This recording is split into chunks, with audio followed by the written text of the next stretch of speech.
मागणी हीच आहे की लवकरात लवकर न्याय मिळाला पाहिजे.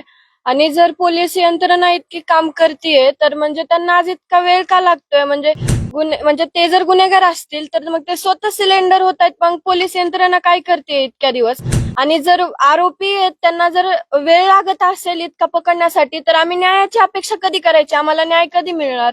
माझ्या वडिलांची क्रूर हत्या केली आहे, ते सीडीआर नुसार आज जे 3 आरोपी फरार आहेत त्यांना पण लवकरात लवकर अटक झाली पाहिजे. हे खरं तर वाल्मिकी कराड जो हत्ये प्रकरणातला नाही मात्र खंडणी प्रकरणातला आरोपी आणि तुमच्या सगळ्यांचं असं म्हणणं होतं की तो देखील हत्येमध्ये सहभागी असू शकतो. त्या सगळ्या लोकांना अटक झाली पाहिजे आणि शिक्षा झाली पाहिजे. आपली नेमकी मागणी काय आहे? आता तो शरण आलाय पोलिसांना. मागणी हीच आहे की लवकरात लवकर न्याय मिळाला पाहिजे.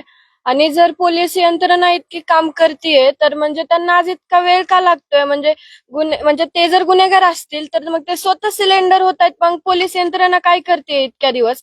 आणि जर आरोपी आहेत त्यांना जर वेळ लागत असेल इतका पकडण्यासाठी, तर आम्ही न्यायाची अपेक्षा कधी करायची? आम्हाला न्याय कधी मिळणार?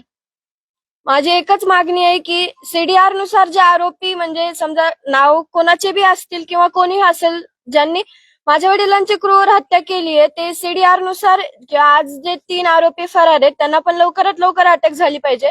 आणि सीडीआर नुसार जे आणखी आरोपी निघतील त्यांना पण तुम्ही लवकरात लवकर अटक करा आणि पुढील तुमची कारवाई आहे ती चालू करा आणि लवकरात लवकर माझ्या वडिलांना आम्हाला न्याय मिळवून द्या, एवढीच अपेक्षा करते. आता खंडणी प्रकरणामध्ये वाल्मिकी कराड आरोपी आहेत आणि ते खंडणी प्रकरणासाठी सरेंडर झालेले आहेत, पण हत्येशी त्यांचा अजून संबंध नाही असं ते स्वतः म्हणतायत.